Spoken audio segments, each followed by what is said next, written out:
So, this unnamed university has an annual merit process where they basically have to block out a whole lot of time to get this done because they have to do it every year, and it's taking the new merit increase money and spreading it around between all the departments and down to the individual level and deciding who in those departments, in each of those departments, is going to get what percent of an increase from this annual bucket that gets sent first to the division and then down to the department heads, then to the individuals.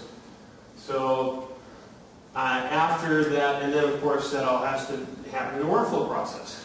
And that's really, I think you can probably see where a lot of the bang for the buck, or maybe the grease on the skids, comes from doing this in a workflow solution.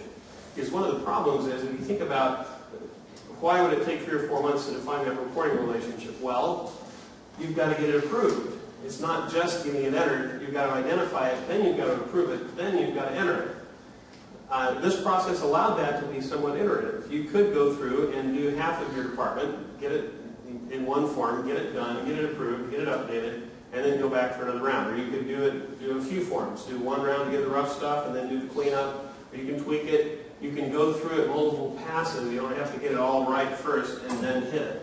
So that's the same thing here. We've got approvals that have to be done, and they may want to do exactly what you were saying and say, I'm fine with all of this, except that you're not going to give Frank a 6% increase. There's no way. So you can make a change, push it back. You can make a change and push it forward. So that's really, again, the goal here. And we have a situation where when it gets all done, someone's got to sit down and type it all in and get it all into the system. And we want to save that time. It was complex, inefficient, and time-consuming. The process that is being developed now and being rolled out will allow the budget officers to allocate the correct amount of budget to each department. The department heads can complete the detail for the people that report to them, and then it gets reviewed, and when it's all complete, after the budget officer approves it, after his or her approval, the salary changes automatically take place. And that's where the fun part is. You say that to quickly, it automatically takes place. What it really did was save a whole data entry department what was typically just a huge amount of work every year that kept them from their families. So this is a great automation, a great place to actually look for an automated solution that accomplishes a lot from one form. So you're going to tell which video I did last because it's not nearly as cleaned up and slick, and there's no music, so I'm going to have to do music. Dun, dun, dun, dun. Okay, so here again, this is the form. We've got lots of information on it, and a lot of it's grayed out, so you don't know what it is. But this allows you, again, for all the people in one department to allocate. We'll see at the end of the setup tables that these came from. We've got this much budget to spread around across all these people. So,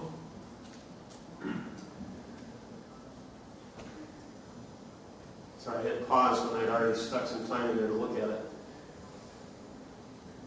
We'll have the ability to review a rating. That's this right here. So they also have in scope a performance review eForm, which will store the performance review data electronically. It'll be pulled into this from that form. Then they can review that while they make the money decisions. Thank you. Thank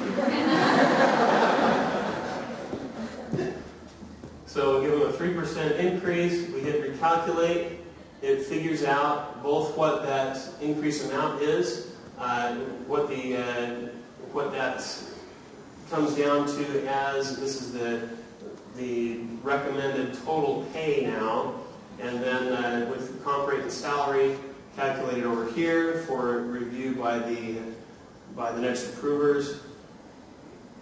We've also allocated how much money we have left. We've got a little more to spread around, and we have the ability to drill in, get some more information. This is actually the distribution information for that additional monies and where it's going to be coming out of, what accounts it's going to come out of for that individual. We can also say, okay, now that I've looked at that, I want to adjust the labor distribution and in the same form. So not only can we increase the rate, we can say, all right, as a basis of this, I want to change how the labor is distributed.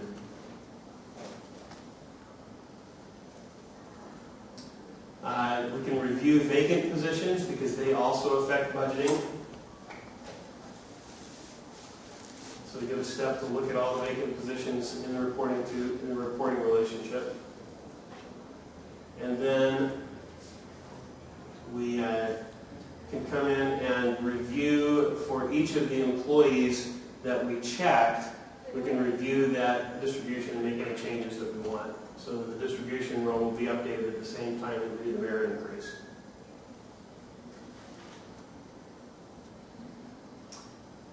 Okay, so we're ready to finalize that. That sends it on through the approval process and automatically updates job data for potentially hundreds of people at the same time after we go through the required approval process. And here, when it's completed, this is after it's run to completion, we can see here are all those employees that we didn't update but could have. But again, think of the number of data entry transactions that we're saving, including saving the data entry errors that happen when you're heads down doing all of these transactions over and over again and falling asleep on the keyboard and all that stuff.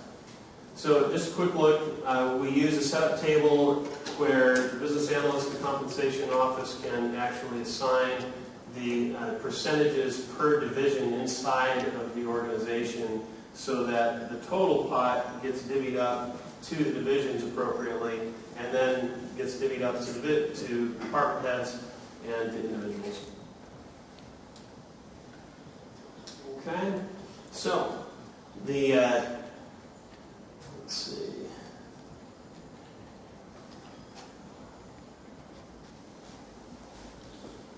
Just a few other examples of things that we do. Now that you have those of you who are new to Gideon Taylor, these are some of the other solutions that we accomplished.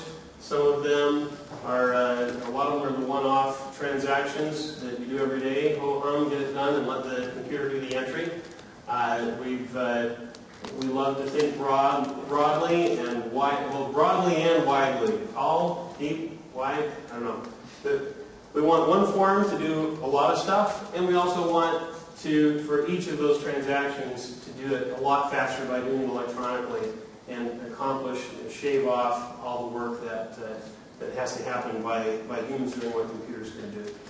So you can come talk to us about any of these that you may have an interest in. As Scott mentioned, our innovative licensing process means that once you've licensed GTE forms, you can get access, you have access to all of these solutions. They're licensed and they're accessible to you. So there are a number of clients in the room. If any of you want to look at any of these processes in general, get the template implemented at your institution, please talk to us. Okay, any additional questions? First off, one more round of applause for the clients that came up with these great ideas. We appreciate their trust as well. As you can think, some of these are grand visions, grand ideas. It takes quite a bit of sign off to say, okay, yeah, let's do that all at once. Let's see if we can make that happen. And it's been a great